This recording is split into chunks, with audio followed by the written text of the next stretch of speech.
こんにちは、マントーです。このチャンネルでは主にキャンプや旅について取り上げています。万博期間中は万博についてもたくさん取り上げる予定なので、もしよろしければチャンネル登録、グッドボタンお願いいたします。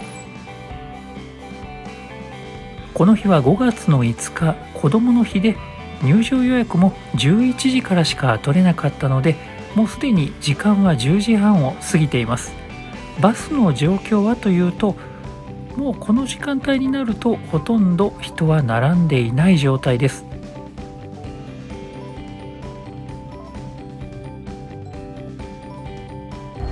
この日乗ったバスなんですが、運転手さんがおしゃべり好きの人で、普段とは違う体験ができました。安倍の建物、これは大阪市のゴミ焼却施設です。夢舞大橋と言います。この夢舞大橋は海に浮かんでいる可動橋です。大きな船が通るとき、船で横から引っ張ると横に開く構造になっています。ここが橋のてっぺん部分です。これで夢島に入りました。ここから先はバスとタクシーしか入れません。それから会場内で利用されるとき、会場内の循環している小型の電気バスが走っていますのです。はい、左側に見えてきた赤と黄色の建物、話題になりました高い高いトイレです。ご飯食べるところは高いところもありますが、全てが高いわけではありません。探してみてください。バスに乗っているのも15分ぐらい時間があるので、こういうのもホスピタリティですよね。会場内はかなり混み合っているとはいえ、待ち時間はゼロで入場できました。最近は入場してからすぐにお土産を買って、それを近くにある黒猫さんに預けた上でパビリオンを回る人が増えてるみたいです。だからこの列すごいですよね。時刻は11時を回ったところです。当日予約をするために西ゲートの隣にある当日登録端末がある場所に行ったんですが、なんと1時間待ちでした。さすがに今からこの列に並ぶ気にはならないですね。というわけで他の当日登録端末を探してみたいと思います。その方法は、万博専用のパーソナルエージェントアプリを使って当日登録、そしてエリアの名前を入れて検索します。万博会場はエリアごとに色分けされていて、アルファベットが割り振られています。検索結果が出たら右下の横棒をタップして当日登録端末を選びます。そうすると地図が表示されるので、ここで位置を確認することができます。当日登録できる場所は全部で7カ所あります。いちいち検索するのがめんどくさい方は、地図に印をつけておくのも方法かと思います。とりあえず一番近いところにある西ゲートから左に曲がってすぐのところにある石のカーテンがある場所、ここは以前に eMover の自動運転車を降りたところになります。ここにある当日登録端末探してみたいと思います。ここも残念ながら30分ぐらいは待ちそうな雰囲気なので、もう一つ探してみたいと思います。今度は西ゲートから入ったところを右に曲がって、この吉本の特徴的な建物をそのまま通り過ぎると、ワッセという大きなイベントホールがあります。この奥にあるキノコ型の建物、あそこにあるのが当日登録端末の76番です。今日はガンダムパビリオンを狙っているので、ここで待ちながら携帯でも当日予約を試みてみます。12時を過ぎて 2,3 分すると一気に枠が開放されました。これは携帯からもいけるかなと思ってやってみたところ、見事成功しました。ガンダムパビリオンは12時、15時、17時、19時の4回に分けて少しずつ予約枠が開放されます。ですので遅く入場した人も予約開放時間にうまく予約が取れればガンダムパビリオンは入場できる可能性があります。ちなみに西ゲートの隣にあるこの予約端末ではガンダムパビリオンが開放される時間に合わせてガンダム専用の列を作って予約ができるようにされているそうです。試してみてはいかがでしょうか。ガンダムの時間までだいぶあるので他のパビリオン見たいと思ったんですが、ここイタリアのパビリオンです。すごいですよね。この日は3時間以上待つということでした。とても並びたいとは思わないですね。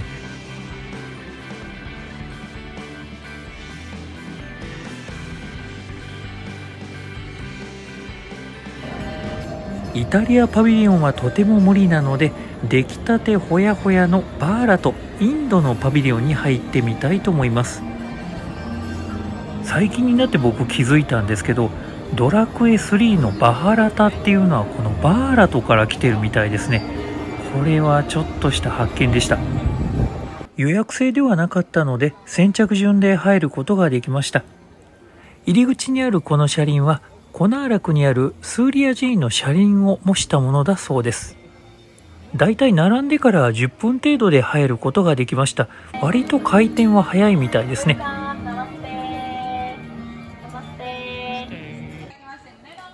入り口の広間で簡単なオリエンテーションがあって、そこでインド式の挨拶を習います。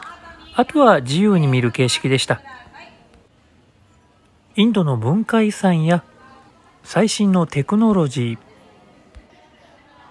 そしてこの部屋に入るとヨガ教室もやってました。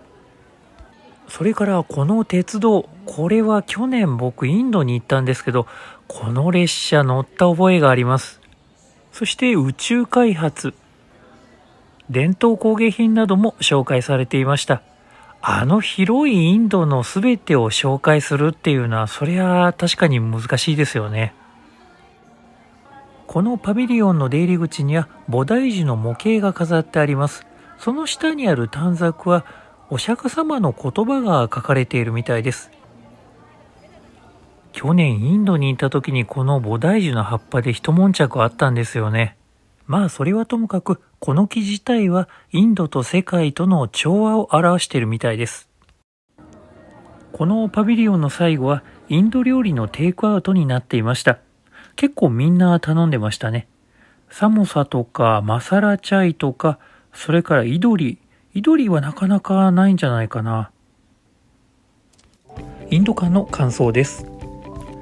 インドといえばカオス、混沌が魅力の一つではあると思うんですが、今回のこのパビリオンはそういったところは除いた上積みのインドのイメージがそのまま入っているっていう感じでした。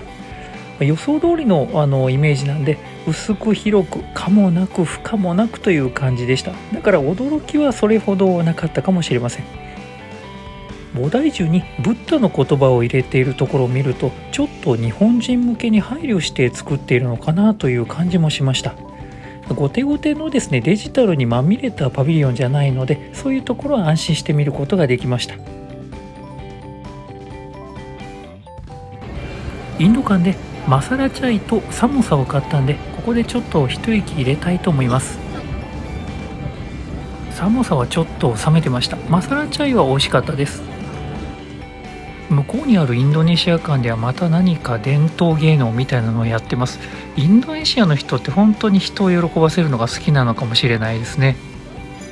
ここは先ほどのインド館から大屋根を隔てて向こう側にある外食パビリオン宴です。ここでロボットカフェの実演をしていたので、ちょっと見てみたいと思います。ここで実演していたのは、吸茶機からロボットがお茶を汲んで、それを配膳ロボットが持っていくというものでした。確かにこのお茶を汲むっていう操作は繊細なタッチが必要なんで難しいんでしょうね。ただこの配膳ロボットなんかはもうレストランで見ているので、ちょっといまいち感動するっていうほどではなかったかもしれないです。このパビリオンでは有名な飲食店や外食産業が出している面白い食事を楽しむことができます。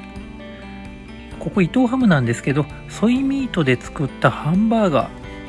ベジの人はこういうの喜ぶんじゃないですかね。隣は大阪で有名な英国屋さんが作っているカレー、それからここはミルクまんじゅう月化粧で、向こうに行くとソフトクリームの日清さん、それから玉の椅子さん、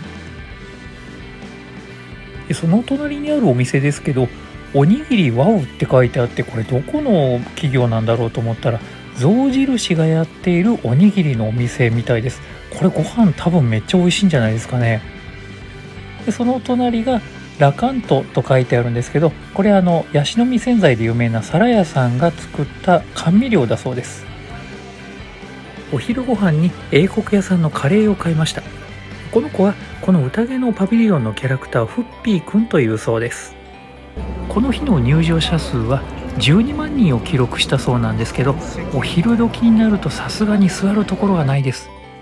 でこの英国屋さんで買ったカレーなんですけど、1970年の万博で出していたカレーと今の英国屋さんのカレーの相掛けになっています。1970年のカレーはスパイスがほとんど効いてなくって、すごく素朴な味でした。大屋根リングの下は大にぎわいだったんですけど、エキスポアリーナ祭りの方はこの通りガラガラでした。やっぱりね、日差しがきついからみんな屋根の下に逃げてるんですね。さあガンダムの予約の時間になったので行ってみようと思います。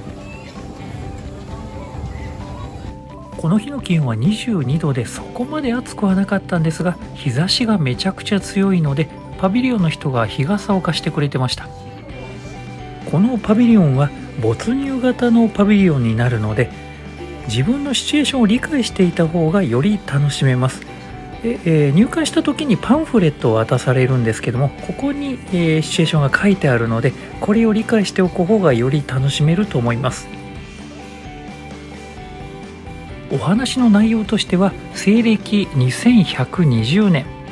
スタージャブローという大きな宇宙ステーションが軌道上に建設されていて、そこに見学客として訪問するという設定になっています。そして軌道エレベーターを使って宇宙の方に登っていくんですけど、そこからいろいろお話が発展するっていうことになります。いやこれはね、ガンダム知ってる人はすごく楽しめるし、ガンダム知らない人でも楽しめるようになってます。特に宇宙のですね話が好きな人は結構これ没入感あるんで面白いと思います。でこのガンダムの後ろ姿もですね、参加した人しか見れないんですよね。でガンダムの足元をよく見てください。ここに実は隠れ脈々がいるんです。時刻は3時になりました。当日登録端末でもう一度当日の予約を試してみたいと思います。この時間はガンダムの予約組とかぶって結構時間がかかりました。で結局予約できたのは中島千佐子さんのクラゲ館まで少し時間があるので、もう一つパビリオンを見ようと思います。オマーンのパビリオンが空いていたので、オマーンのパビリオンに並ぶことにしました。ここに書いてあることから想像すると、水に関わることをテーマにしたパビリオンみたいですね。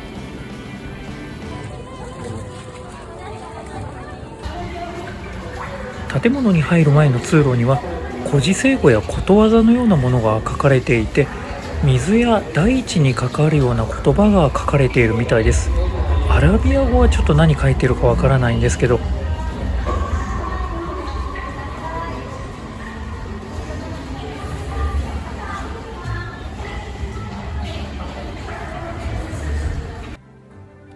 全体通してはっきり何を言いたいのかっていうのは分からなかったんですが、最初の案内板にあったようにやはり水をテーマにして、訴えかけているっていうのは分かりました。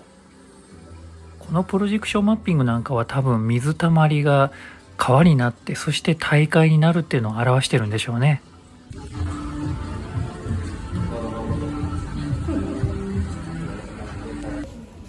そして次のパビリオンでは水を通して人と大地の関わりを表して、全体を通してすごくネイチャーな感じの、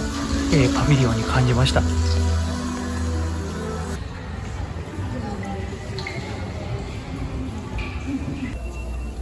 建物を出ると誰でも出入りができる庭のような空間があります。これはこの枝のような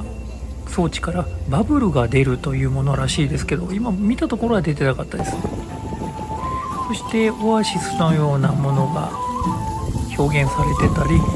この子がやっているのはオマーンの伝統的なゲーム、ターブというゲームみたいです。よくわからないですけど、ボードゲーム系のものらしいです。そしてこの小部屋でオマーンの観光や文化などを調べてみることもできるようです。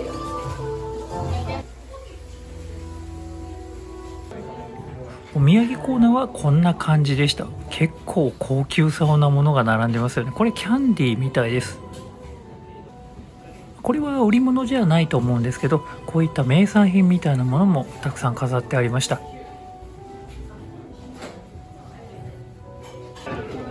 ここに来た人の多くが頼んでいたのがオマーンのコーヒーです。僕もデーツラテというものを頼んでみました。お味はヘーゼルナッツラテみたいな味がしたと思います。オマーン館の感想です。全体を通してのテーマは水。水を通してオマーンの人と大地の関わりが語られていました。ちょっとテーマが壮大なのではっきり何を言いたいのかはわからなかったんですが、人と自然との調和が大きなテーマになっているんじゃないでしょうか。あとパビリオンの列に並ばなくてもオマーンのコーヒーはいつでもお土産コーナーで飲めるので、そのコーヒーだけ頼みに行くのもいいかもしれません。お庭のところにあったターブというゲーム、ちょっと気になりますよね。あのゲームの内容を覚えてからあそこで遊びに行くのもいいかもしれませんよね。次は当日予約が取れた中島千佐子さんの命の遊びはクラゲ館に行ってみたいと思います。さっきからですね、画面にちらちら見えているこの傘の取っ手みたいな白い棒は、これはクラゲの触手をイメージしたものなんだそうです。実際触ってみるとグニュグニュしてて柔らかいんですよね。そしてこの屋根の部分は吉野杉の木片から作られていて、年金が広がっていく様子を表しているんだそうです。このパビリオン、非常に子どもの数が多いです。なぜかというと、この中にですね、子どもが喜びそうな仕掛けがたくさんあるんですね。さっき音が出てたんですけど、そういった楽器のようなものもたくさん置いてあります。これがミドルクラゲと呼ばれているオブジェになります。ペットボトルの廃材で作ってあって、中に人々の願いが書かれています。こちらが創造の木と呼ばれているオブジェです。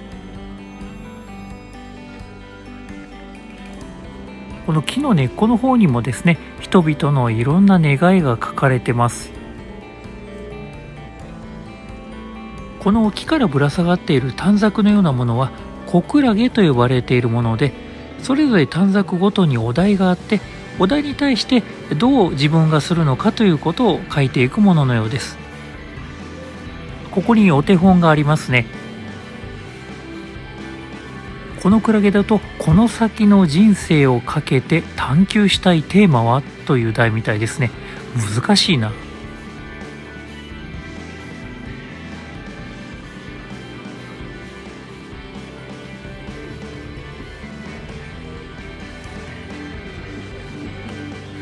そしてここに見えているのが転生オルガン、廃材で作ったオルガンみたいです。これ面白いのは、大人はやっぱりですね、オブジェ触ったら壊しちゃったら困るしということでおっかなびっくりなんですけど、子供は面白がってどんどん触ったり叩いたりして音を出すんですよね。やっぱりね、こういう創造性っていうのは子供には勝てないですよね。この命の遊び場クラゲ館は上と下の階に分かれていて、下の階の方は予約をしないと入れないようになっています。では早速地下に潜ってみたいと思います。ここから先はすごくディープな世界になります。五感を澄まして自然の音を聞くというのがこの部屋のテーマになっているみたいです。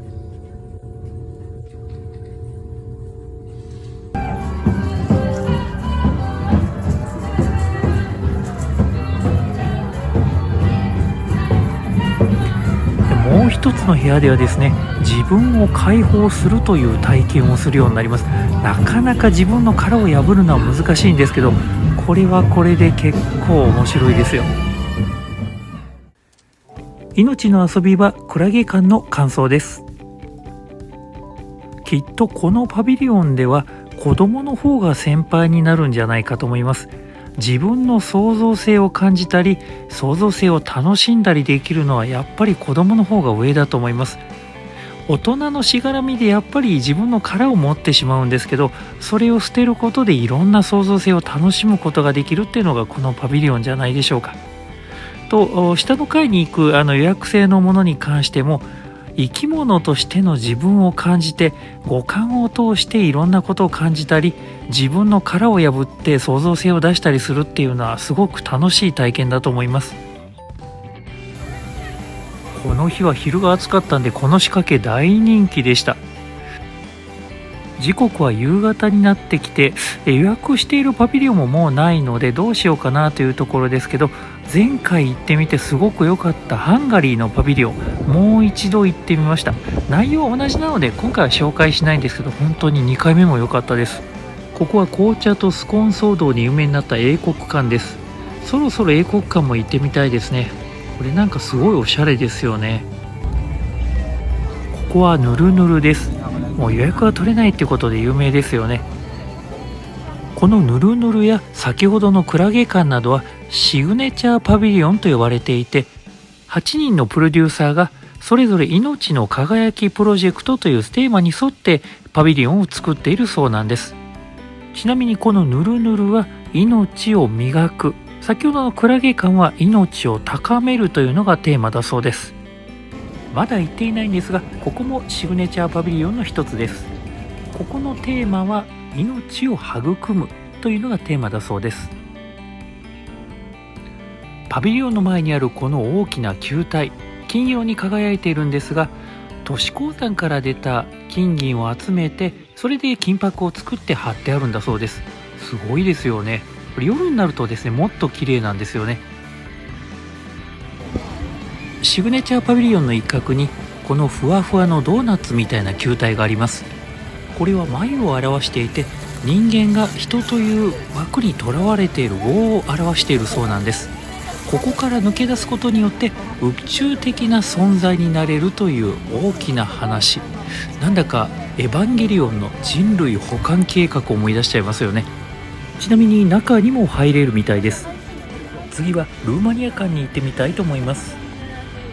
ルーマニア館はかなり待ち時間が長いです。20分とか30分待って一気に人がドバッと館の中に入っていくっていうような感じになってます。中に入ると大きなホールがあって、そこで座って待つように言われます。簡単なイントロダクション動画を見た後で唐突に演奏が始まります。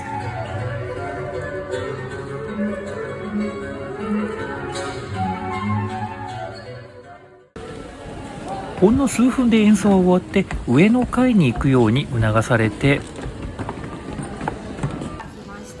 上の階でやっていたのはワークショップ。小さな木の板に少しずつ参加した人が色をつけていくというようなことをやってました。ただ参加している人はほとんどいなかったですね。こういった民芸品の展示なんかもしてありました。あとは塩や卵で作ったアート作品の展示がありました。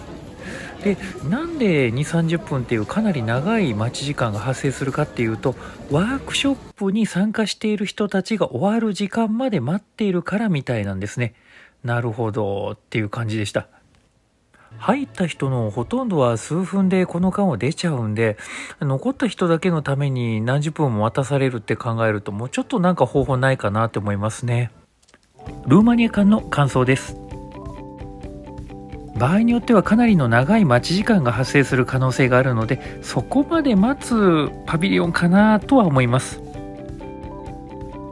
おそらくパビリオンの人もコミュニケーションしながらゆっくり楽しむことを重視しているんだと思うんですけど、そもそも参加できる人数に限りありますし、ほとんどの人は見てすぐにこの間出ちゃうんで、もうちょっとなんかやり方ないのかなっていうふうには思いました。ちなみにコミュニケーションを取るためには多分英語が必要だと思います。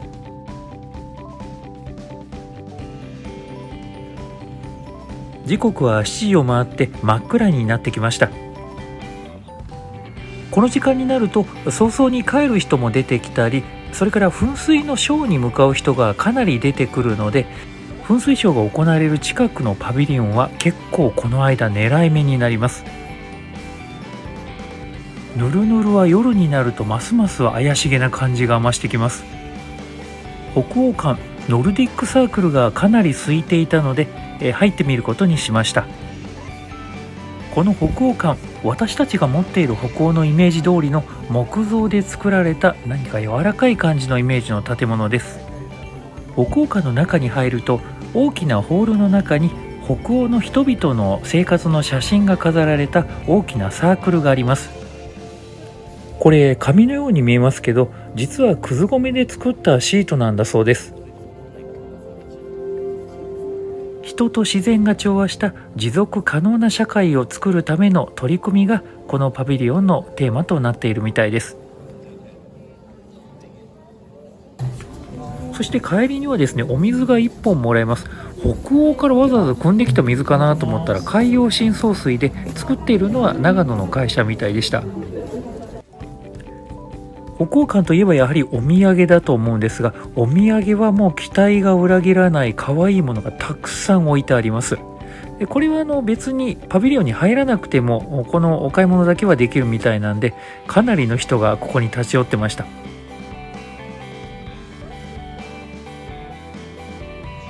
僕はムーミンにはあんまり興味ないんですけど、このトナカイの毛皮29,500円は結構お得なんじゃないでしょうか。たまにこういったものがですね、バグった値段で売ってたりするのが万博なんですよね。北欧のご飯が食べられるノルディックフードバーも結構な人気で行列ができてます。フードバーのメニューはこんな感じのものでした。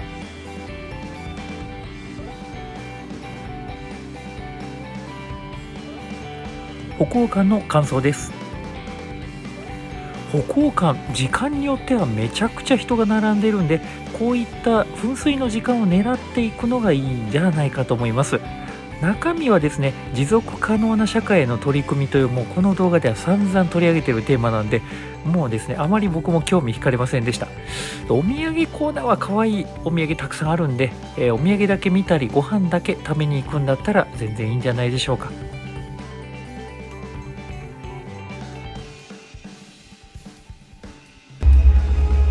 今日最後のパビリオンはトルクメニスタンです。ちょうど後ろの方では噴水のショーがやられていて、今一番人が少ない時間帯になっています。はい、入り口を入るとこのお写真ですね。もう何かどこかの国を思い浮かべちゃいますね。でこのパビリオンですね、めちゃくちゃ明るくて綺麗です。他のパビリオンの多分 2,3 倍明るいんじゃないでしょうか。そして入り口のところでトルクメニスタンの紹介動画を見せられます。もうキラキラのピカピカな感じですね。なんかこれもどっかで見たことあるぞ。あとはどうぞお好きに見てくださいという方式でした。なんか怖い人が見張ってんのかなとかって思ったんですけど、特にそういった人もいなかったですね。どうですか、このピカピカぶり。明るさで言ったらね、もう全然アメリカを超えてます。そしてですね、それに反比例するようにですね、展示物はなかなかのアナログなんですよね。このアンマッチぶりがね、なんとも味があります。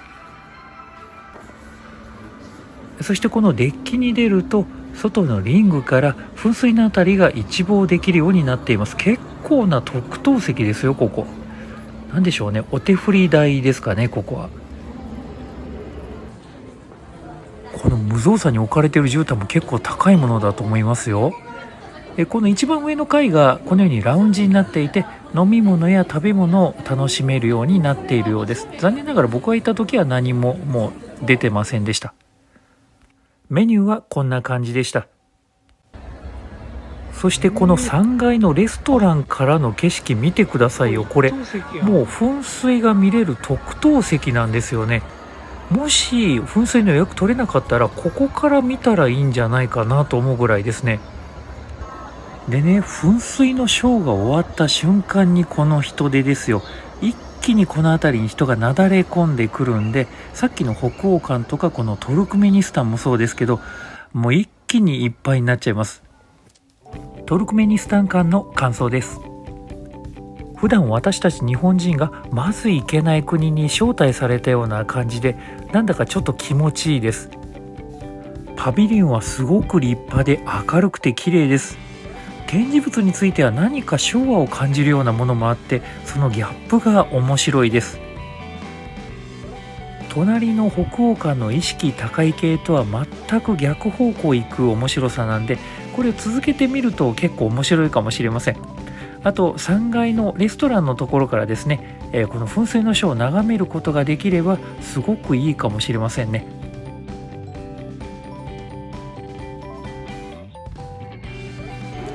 外に出てみるとこの通りね、噴水が終わると一気に人が増えます。さっきの北欧館なんかはもっとひどくて、もう20分以上待つことになってました。さあ今日最後は前回に続いて大屋根の上からやってみたいことがあったので、もう一度また大屋根の上に登ります。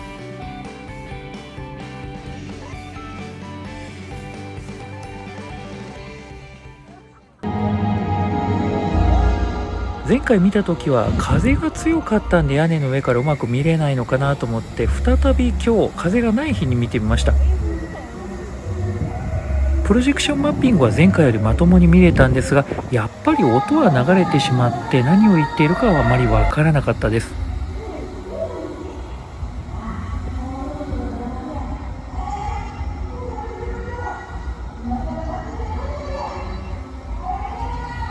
あと映像も逆方向から見ている状態なんで、やっぱりですね、正面から見る方がいいですね。今日本当の目的はですね、ここからドローンを見たらどれぐらい大きく見れるかっていうのを確かめてみたかったんですけど、大変申し訳ありません。なんと録画ボタンを押し忘れておりました。また次回検証してみたいと思います。ということで今日はこれにて終了でございます。もしこの動画気に入っていただけましたら、チャンネル登録やグッドボタンなどお願いいたします。それではまた次回お会いしましょう。バイバイ。